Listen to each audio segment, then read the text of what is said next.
Hello everyone and welcome back to the channel. In my previous video I touched on a lot of the concepts that made Upfront quite revolutionary as a war game, but I didn't really go into them in any great depth because it's one thing to try to explain these things when you've not got a game set up in front of you, but I didn't really want to go down the route of essentially parroting a rather complicated rule book without really being able to show you what I was talking about, because it really wouldn't have made that much sense. So what I've done in order to show you the mechanics of the game in play is to set up a small scenario. This is actually fairly standard for Upfront. It's 2 squads, but I've set up, I must confess, a slightly disadvantaged German force against a much superior US force. And this is actually the latter stages of the game. So the scenario is, it's a small village outside of Aachen, and a small German holding force has been left to try and delay the US advance. Meanwhile, a strong US scouting group has entered the village with orders to clear it of Germans so that the advance can continue. Throughout the early part of this game, not unexpectedly, the United States had the better end of things. As you can see, I've given them a fairly large and well-armed squad, and they're backed up by an M20, whereas the German squad, for the most part, was infantry-based. They did have a gun with them, but that, unfortunately, was taken out quite early. But they do have a Panzerfaust, which they may or may not get a chance to use. Of course, these one-shot weapons are not intrinsic to a soldier card. They can be carried. Let's hope that camera actually focuses on this. They can be carried by individual soldiers, and of course, once they're fired, they are then expended. There we go. May fire only once. So the Germans are very much at the end of their tether, but they still have that one shot. Now, I'd mentioned in the previous video that Upfront operates without a board, and as you can see, both players would have their squads laid out in front of them, divided into different groups. Now, you may also remember that when I showed you the unit cards in the last game, in the last video, there were ranges printed on the card. Now, how are these dealt with? The very clever way Upfront does do this is to employ these things, relative range markers. So every time your squad advances, or a portion of your squad advances, its relative range marker will go up. And the same is true for the other side. So as you can see here, the German forces opposite have relative range markers too. And as I said before, you can play movement cards to do retrograde, retreat movement. You can do lateral movement. So your relative range rises and falls depending on what you're doing. So the most advanced German section is this poor fellow there, Pvt Schultz, who is in a terrible state because not only is he pinned, he's pinned in wire. Now, this doesn't strictly mean barbed wire. It's meant to represent any kind of obstacle which discomforts the soldier or soldiers and prevents them from advancing, sometimes prevents them from retreating. Generally, being pinned in that stuff is bad news. So the relative range between Schultz and Private Smith and Burke down here would be 4. So they're quite close to each other.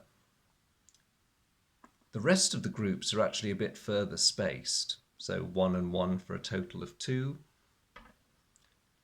1 there and 1 there. And this system is elegantly simple because what it allows is for you to determine at a glance, even among forces that are metaphorically, at any rate, at opposite ends of the battlefield, what their range is from each other for the purposes of shooting, and in night scenarios, sighting. So there's the basic situation. The last of the Germans are holed up behind a wall. One of them's in a building. In order to complete the scenario, the US forces have to clear them. There's quite a bit of time left. If I just move the camera very slightly, you can see the draw deck there, discard deck there.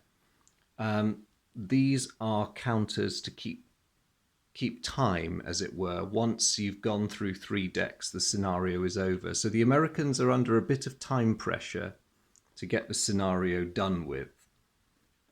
They need to secure the town. They've been told it has to be taken by a certain time. No one's going to lose the war if they fail, but given the disparity in force, they really ought to be able to do it. So each turn consists of whoever is the player with the initiative, usually the attacker, looking at their hand, deciding what actions they want to give or what orders they want to give to each subgroup of their squad, performing those, discarding if they can, and then drawing to replenish their cards, and play then proceeds to the next player. So broadly, it's quite a simple system. And I've started on the US turn, so in his hand, the US player has a lot of rally cards. Now, this is a bit unfortunate for him, because if a lot of his men were pinned, like poor Pvt Schultz there, then rally cards would be worth their weight in gold. But unfortunately, he has no use for them at the moment. What he really needs are movement and fire cards. So at the moment, the US player is going to get rid of 2 of his weakest rally cards because they're no good. He can't do anything. You do find in this game there are some turns where you simply can't do anything. This can be a source of frustration, but like many others, I find it very neatly models the problems you have of command and control. In many, many war games, your units will dumbly follow your orders and you have this incredible godlike control over them. In Upfront, it's very different. You have your intentions, you have your plan, but the men under your command are fallible humans who might misunderstand. They might be too nervous. They might be too uncertain of your intentions. They might not entirely be sure of what's ahead of them, and will react accordingly. Oh, heck no, I'm not going down that road. It looks dangerous. Sorry, Lieutenant. So the cards and the randomness of the cards, in a way, are a great way of simulating that, and quite a simple way of doing it too. Now, finally, on their next turn, the US will be able to do some shooting, which is good news for them. They are very close to breaking the Germans. 5 of the German infantrymen of their original squad have, in the previous turns, broken and fled the field. If the Americans can knock off 1 more, either by killing him, forcing him to surrender, or driving him off, then that counts as a scenario win, because the German squad will effectively be broken. So these have come at just the right time. Now, what does it mean to just, not be able to shoot every turn? I mean, that's crazy, right? Not really. When you think about it, in many, many accounts of the Second World War, particularly a worm's eye infantryman's view of the conflict, most of the time was spent advancing, keeping your head down, or holding a position.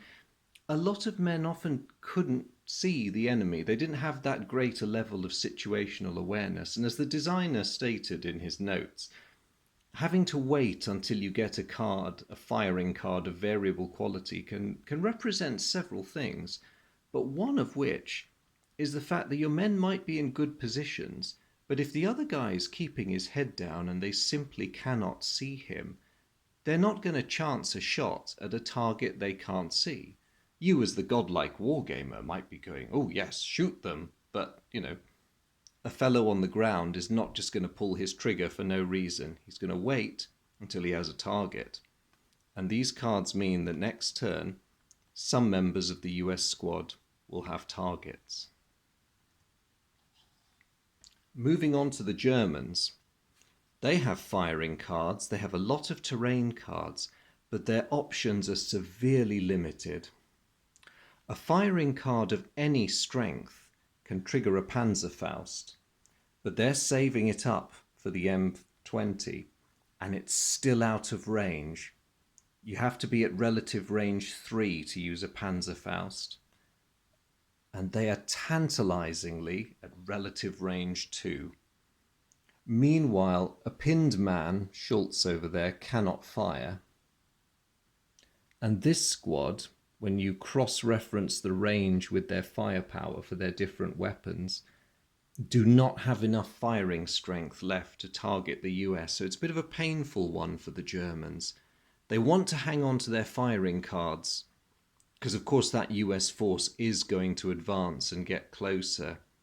And they may want to move around a bit themselves. So it's tough. Do they hang on to those hills or those woods? It's good defensive terrain to move into, but they're going to have to keep some cards moving in order to get more options. So they're going to discard the woods. And they draw a rally card. Excellent. If Schultz can just hang on until the next turn, then they'll be able to do something with him. Unfortunately, the Americans may not give them that chance.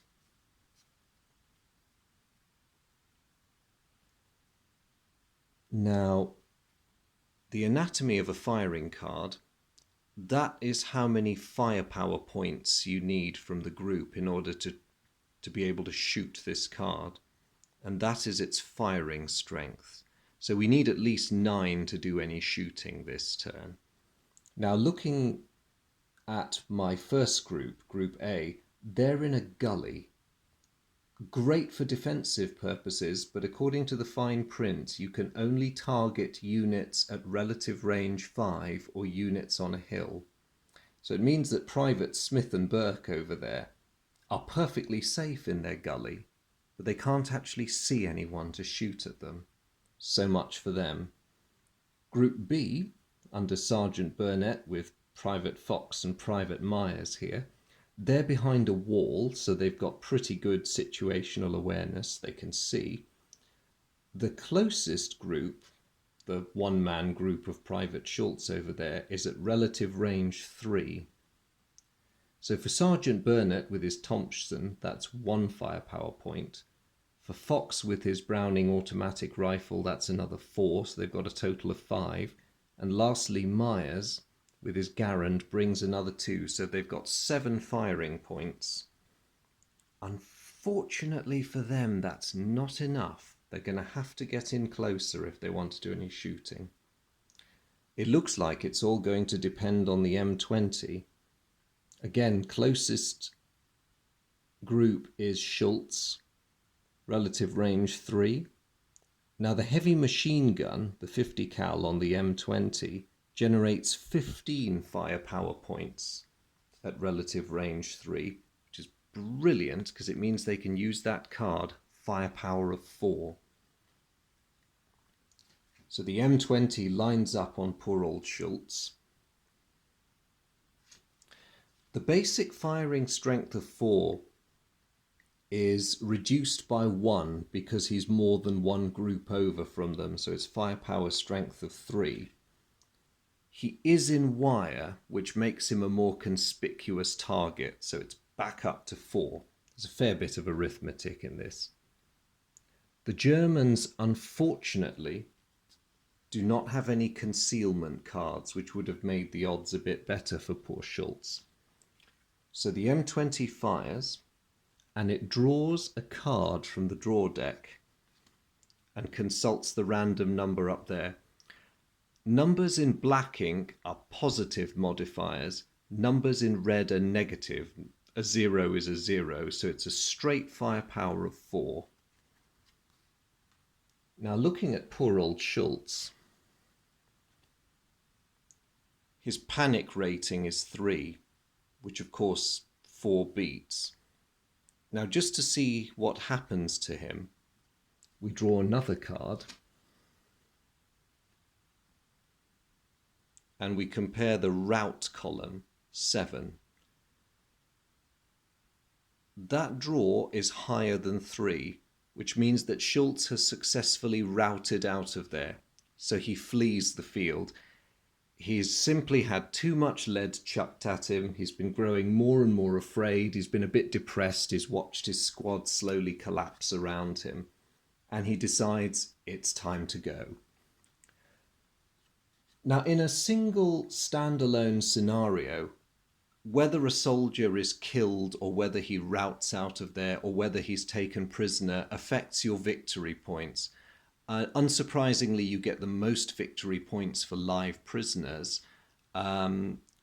Your enemy gets some mitigation if they flee with their lives, essentially, because they can be regrouped later.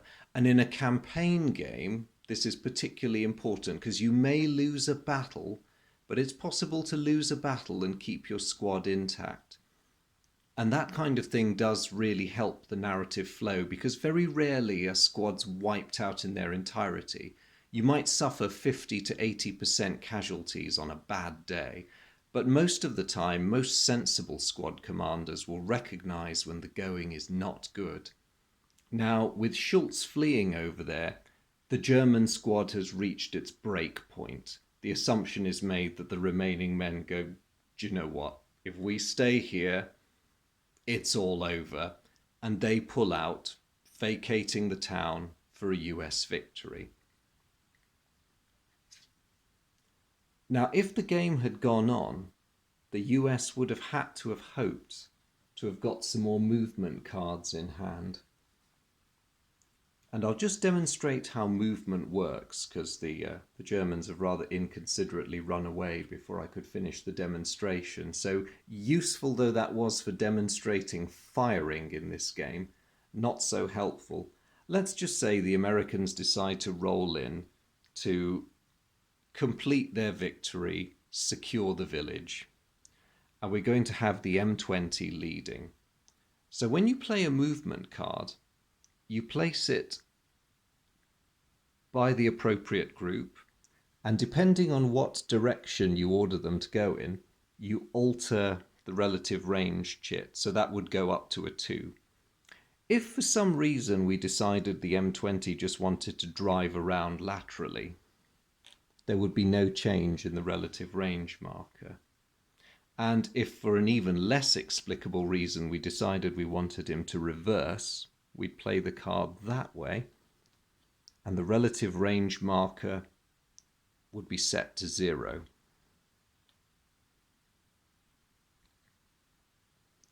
Now, when you're leaving terrain, a face-down card denotes open terrain with no cover. If you play a movement card over existing terrain that your squad occupies, it's placed on top of it, and so the modifiers work together.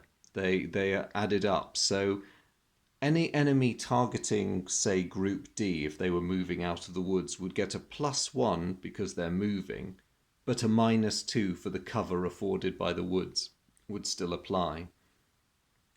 Ideally, in this game, if you want your men to move swiftly from cover to cover, it's best to make sure that you have terrain in hand, so it becomes a 2-turn step. 1 turn to get them moving, and then a 2nd turn to get them into their new cover. Now, once they arrive in their new cover or new terrain, the preceding cards go away, and the only thing that matters is the new terrain. It is possible to play more than one movement card together, but as you can imagine, this is risky because that represents you moving in open ground for a very long period of time and making no effort to take cover. Movement is not automatic from turn to turn. Each play of a movement card makes only one change to your relative range marker. So that's something to be aware of, because playing a movement card without having a terrain card handy is essentially the game's equivalent, or the real life equivalent, of just waving your men carelessly forward and saying, I want you to go there. Not entirely sure what your objective is, but I want you to go there.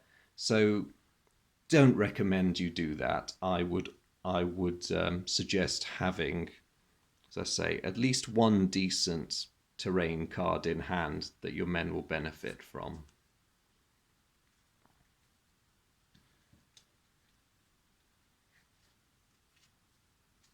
So that very broadly is how the game works. Play moves from one player to the other until the objectives of the scenario are met, or one squad or the other breaks.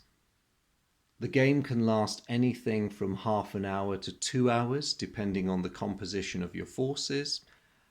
But as I said in the previous video, the great strength of this game is its adaptability. If you have a whole day to play it, fantastic. You could construct a Kursk scenario and have infantry, armor, and anti-tank guns working together. If you fancied a quick lunchtime game, you could play a basic squad-sized patrol from two rival armies having a meeting engagement, and your victory conditions are squad breaks. You could say that the game ends at the end of one deck to make it really fast. You could start the squads closer together rather than at relative range 0, which is where most scenarios start. I find the most fun, intense, and bloody games tend to be the meeting engagements between squads, where if you're in difficult terrain, you can start the two squads off at relative range 2 or 3, impose a one deck time limit, and just have your bloody free-for-all. It can get very pacey. It has been recommended by other players, and I agree with this, that while there's nothing in the rules against sitting there for a long time carefully considering your options as you would in a chess game, it's actually much more fun if you play this game with something like an egg timer off to the one side, or a stopwatch or something.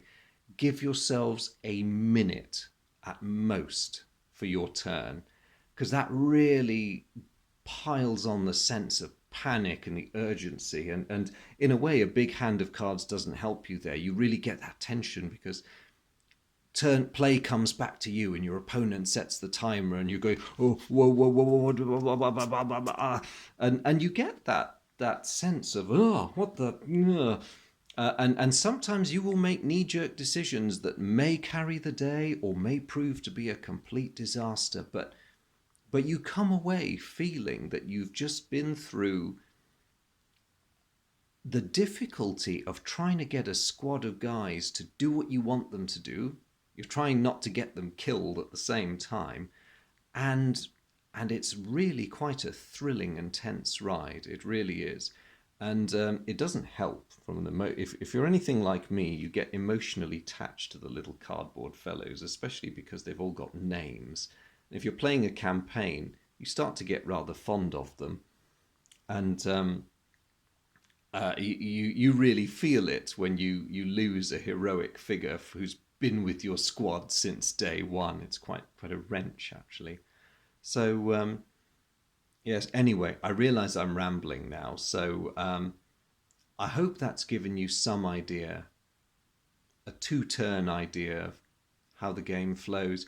If you want something a bit more in-depth, if you'd like a complete playthrough of a mission from start to finish, please say so in the comments, and I'll get something organized and play it through for you. But in the meantime, I hope that this has been useful, and as ever, thank you so much for tuning in.